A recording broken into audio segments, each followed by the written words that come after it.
So our first finalists are Jen and Jonathan. Give them a big round of applause. Bring them up here with Mickey T. Let's get it started in here. Let's get it started. Let's get it started in here. Let's get it started. Let's get it started. That's it. You're going to get it all started for us, aren't you? Very good. Oh, over there somewhere. We have to bunch up closely because of the camera. So. Oh, right. Well, I can't get too close because I interfere. So, I always interfere, do I? So let's go back a little bit. How did you come across me?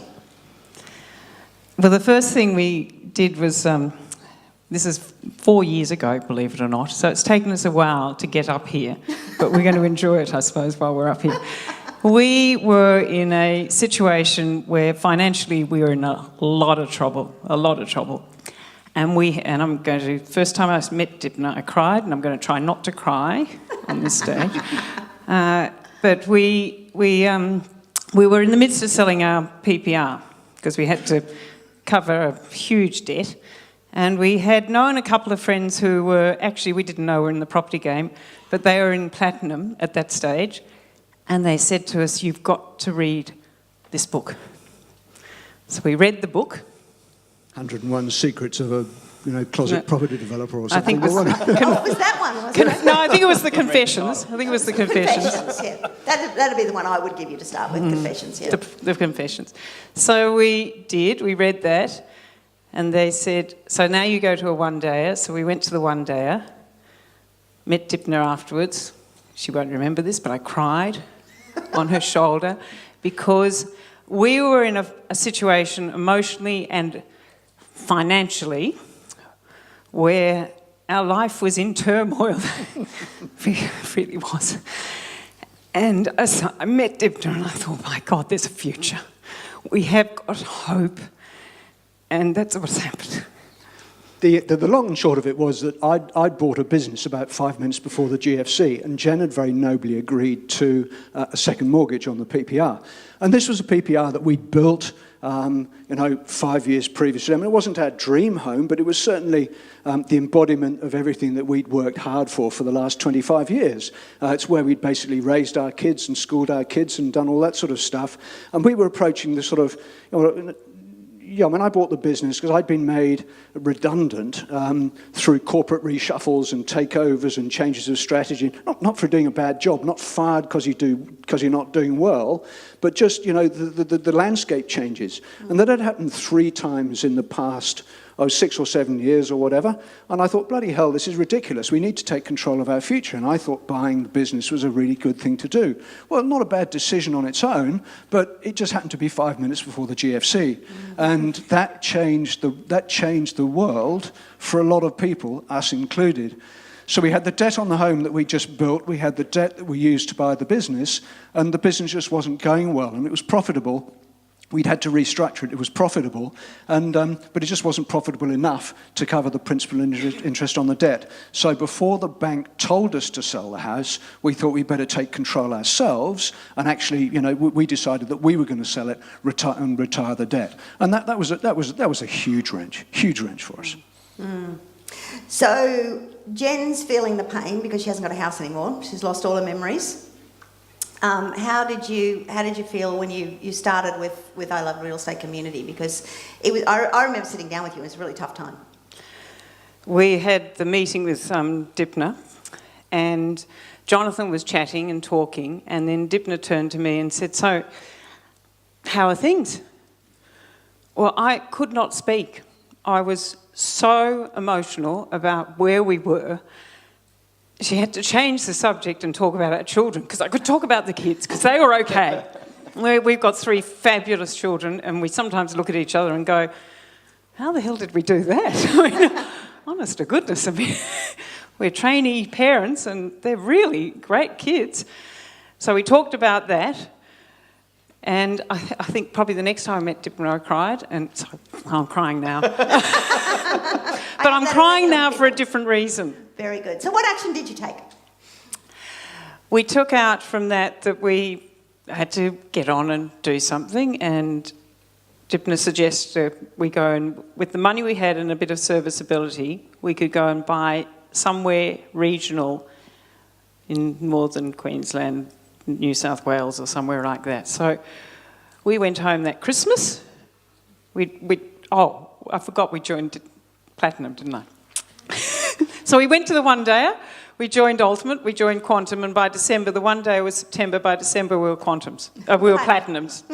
And thankfully, Dipner accepted us. But best, yeah, and thank you to Dim for that. But it was the best decision we'd ever made, because all of us, we'd gone from a position of really, no hope, no future, and no prospects, to all of a sudden. I mean, still we had a bit of work to do, but all of a sudden there was a vehicle, there was a route that we could follow that would enable us to recover what we'd lost.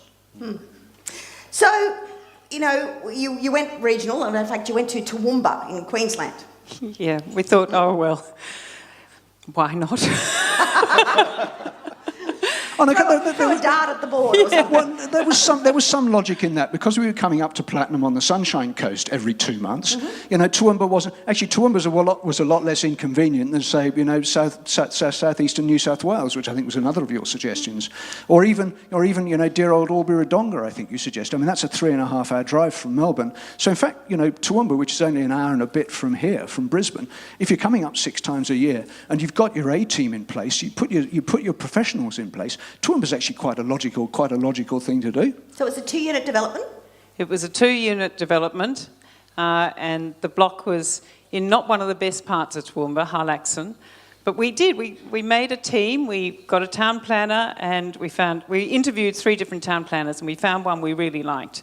So being a nice regional town, this is a great thing about regional things, you find a good person like a town planner and you say, well, who would you suggest for your building surveyor? Yep, so we go there. So we did. And who would you suggest for the designer? So we went there, and the builder, and we interviewed a few builders. So we had an A team, which was fabulous. We got town planning permission, and we're finalising bits and pieces, and there was a vacant block behind it. And the bloke who owned the vacant block, this vacant block backed onto the highway, he said, "Can I buy your block?" And just stepping back, we actually did a FISO on this, and we didn't show Dipner the FISO. And when we went up to Dipner, really excited about this, we'd bought this, she said to us, with those steely eyes, "Where's the FISO?" We knew we were in trouble. We had done a FISO, we just hadn't run it past Dipner.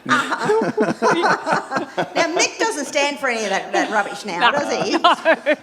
He keeps you very much in line. Always asking about the numbers, aren't I?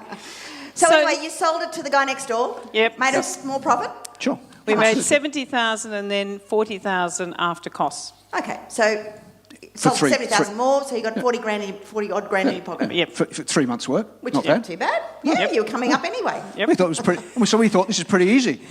So then, Oh, the arrogance. then, if I remember correctly, you went through a period where I can't find a deal. Is that about right? About a year. Yes.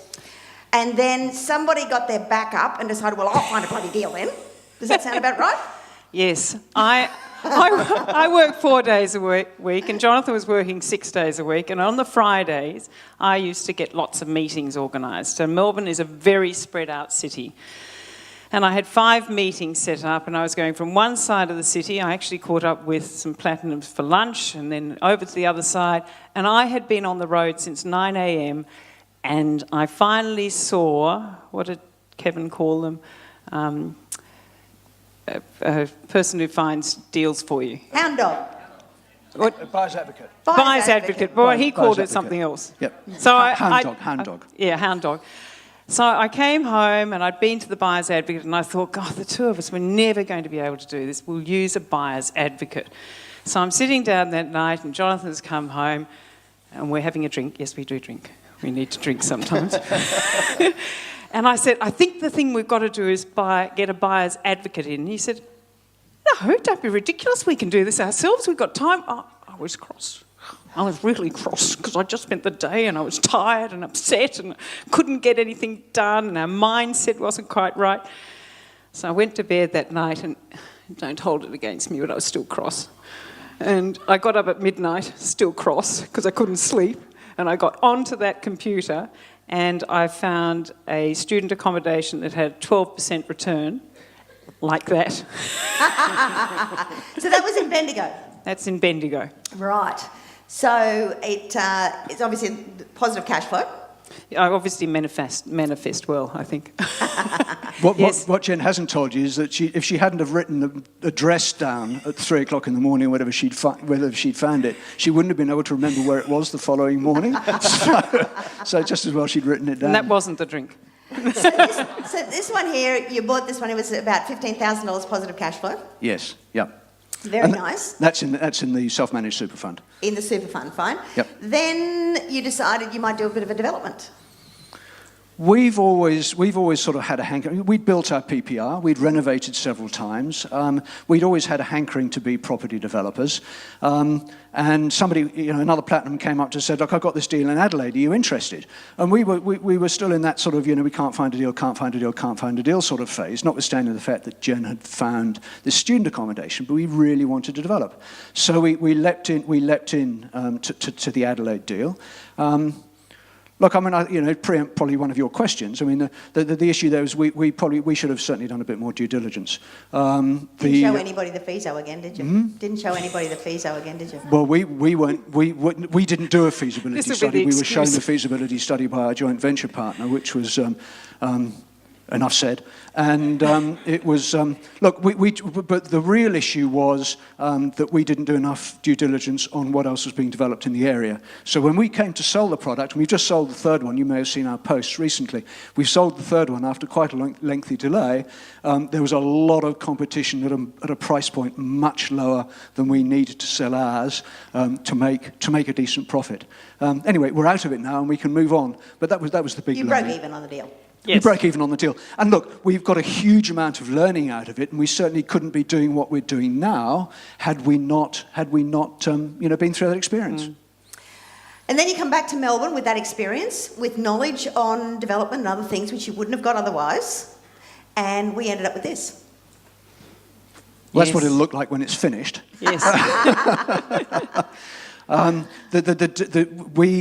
This is a joint venture. We're the doing partner in a joint venture here. With another platinum. With another platinum, or they were platinums. You guys are the doing partner in this one, though. Yeah. We're the doing partner. And so it's a 49-51% joint venture. They've got 51. We've got 49. Mm-hmm. It has to be 49 in Victoria because otherwise, if you have 50%, it becomes a dutiable instrument, and you pay stamp duty twice. But just make sure you're well advised on that sort of thing. So we've got 49%. We found the deal after we'd found the joint venture partner who said they wanted to work with us. Okay. So it's one of those sort of chicken and egg things that regularly gets discussed on this stage. The deal is to sell it's a 4-lot subdivision. It's a corner block with 2 street frontages and a laneway at the back.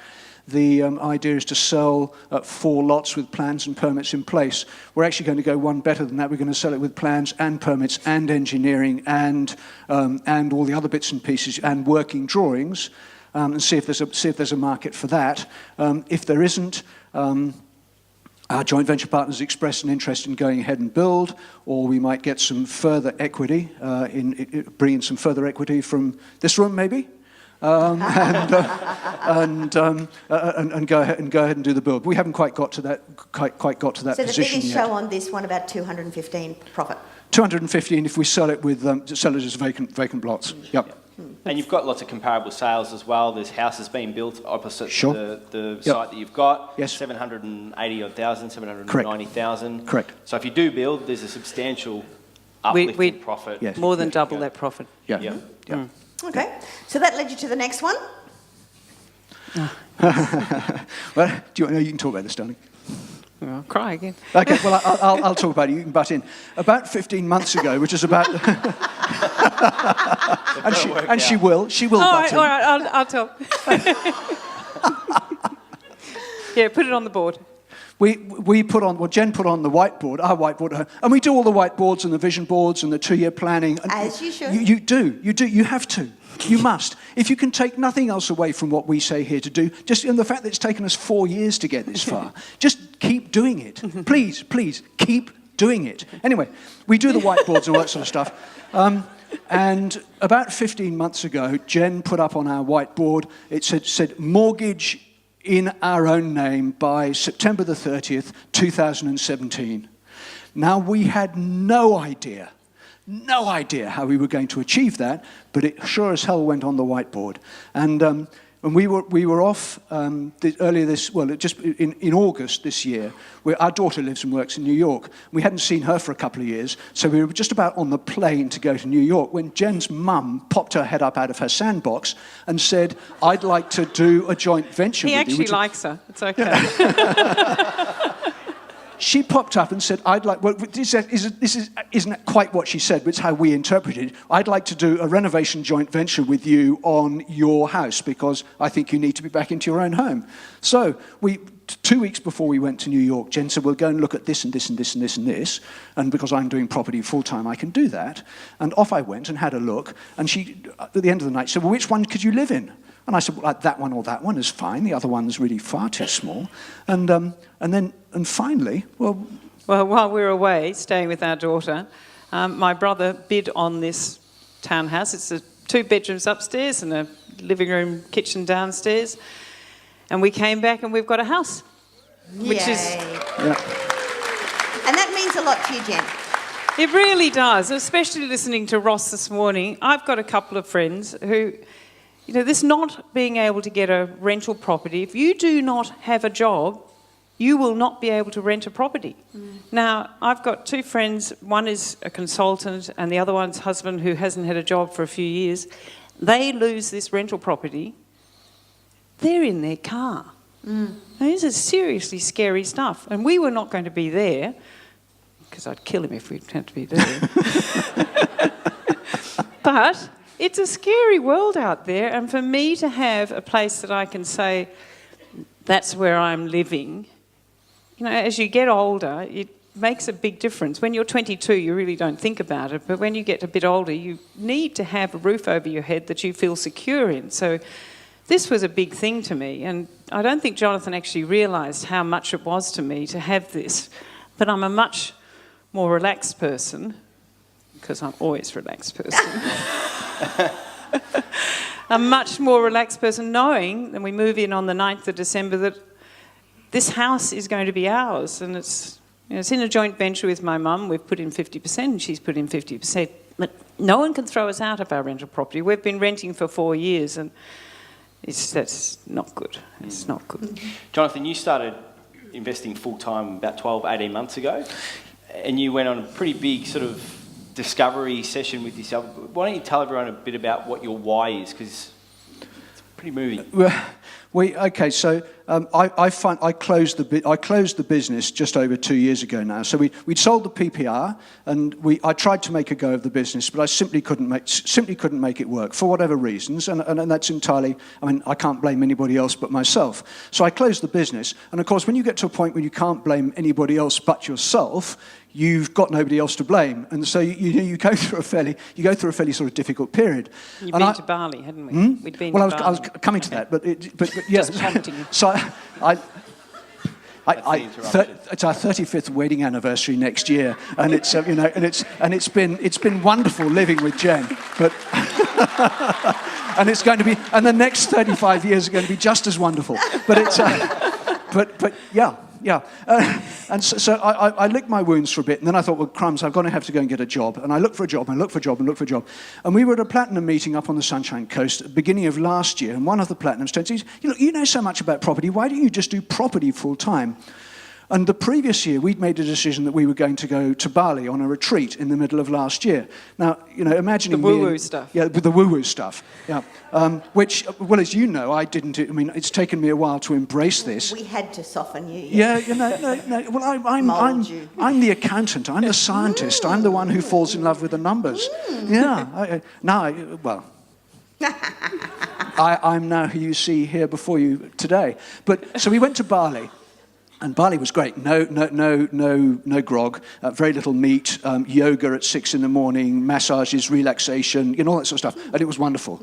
I tell you, one of the biggest was the Midsummer's Day. We were there for Midsummer's Day, and doing yoga when the moon was going down, when the sun was coming up, at opposite ends of this gorgeous sort of open air kind of sort of veranda in Bali. It's something you've got to do at least once in your life. But anyway, we decided there that I would do property full time. So Jen would stay in the workforce, much as she doesn't enjoy it anymore. But she's providing serviceability and she puts food on the table. And so I would develop a property business full time. Well, all our money was tied up in Adelaide. So what do? Well, you have to joint venture. So you look for joint ventures, and we were into development, and that's how the Melbourne project came about. And yeah, we just went on that whole journey of looking for deals, looking for people to work with, networking, making friends, entertaining people, talking to anybody and everybody. And there's a lovely story I told you about the little old lady on the station. Yes. I'd just been to see my accountant to hand it. We were, being market ready, handed in our tax returns and all that sort of stuff. So go most places by train in Melbourne because it's easier these days. I was standing on South Yarra Station, getting a train back to Malvern, which is where our station is. And this little old lady came up to me and said, "Is this the train for Melbourne?" And I said, no, Melbourne's in that direction, you need to be on the other side. She said, no, is this a train from Melbourne? And I thought, hang on, there's a trick here. We finally established that she wanted to go to Malvern. And so as I was getting off at Malvern as well, I said, well, look, come with me, I'll show you, and I'll take you to show you where you get off and take you to where you're going. In the habit of picking up little old ladies, are you? Yeah. Anyway, so by the time we get off the train at Malvern, we're on first name terms, and she says, what do you do? Are you a pastor? She's fairly sort of religious. No, I've been called many things, but not that. And he said, I said, no, I'm a property developer. At which point our eyes lit up, it came out like sort of chapel hat pegs. And she said, oh, look, I've got a corner block in this suburb in Melbourne that everybody tells me I should develop. And I'm a bit sort of scared. Can you help me? The answer is, but again, this is a learning for me. It was 2 days before we got on the plane to go to New York. So realistically, in the 2 days I got left, there wasn't much I could do. So I gave her my card and said, please give me a call when we get back. And of course, she hasn't called me because the mistake was I should have taken her phone number. But but it's only by going through these experiences, and it's only by doing it that you actually work out what you've got to do in any given situation. I won't make that mistake again. But you just talk to anybody and everybody. So you've got a few deals underway at the moment. You've got a few deals in the pipeline. You've got a subdivision build duplex. You've got an off-market JV subdivision build. You've got a regional Victoria rooming house. Yes. Yeah. All amazing stuff. Once you start focusing on it, and once you start putting it out there, in whatever way you put it out there, it starts to happen for you. Once you start believing that you can do it, when somebody says to you, what do you do? I'm a propery developer. The momentum starts. It becomes who you are. Yeah, it's who I am. It's who we are now, but I'm doing it full time. And the momentum starts, and moss, gathers around a rolling stone. So what have been your key learnings? What did we put up there? Stick with it. Yeah, stick with it. Absolutely. I mean, there are times when, especially after we'd sold Toowoomba, and we had a year in between where our mindset was really not in it, and we had a lot of learning through the Platinum program and going to see people like Pip Mackay and the other coaches, listening to them, nothing was happening, and our mind was not ready. We were still in that emotional state. I've got friends in the Platinum group who met us when we were in that terrible emotional state, and they say, oh, you've grown and changed so much. I actually think it's just that we've gone back to where we were 10 years ago, where we started before we had all this stuff landing on our... emotional baggage, though. Yeah, a lot of emotional baggage. We had to do a lot of work. Me particularly. I know. Me particularly. But I can. 4 years later, I can stand up on stage now in front of a room of 650 people and say that with no sense of shame. Whereas to admit it 4 years ago, it just wouldn't have happened. Yeah. It just would not have happened. Yeah.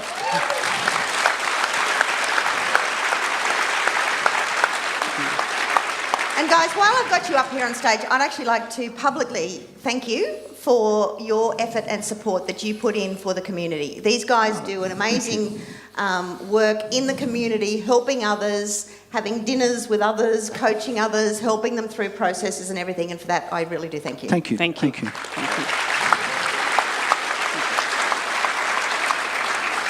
So guys, that's Jonathan, I always get this mixed up, I end up saying the half of each name. Jonathan and Jen's amazing story, so take down your notes and you can actually vote for them in a little bit. And thank you so much for sharing on stage. Can I say one Yes, last sure. thing? Thank you. I've realised, we used to live by this mantra anyway, but I've realised that the thing that people have to remember is the most important things in life are not things. The most important things in life are not things. It's the people and the emotions and the life around you. I still wanted a house. Give a big round of applause, you've got one.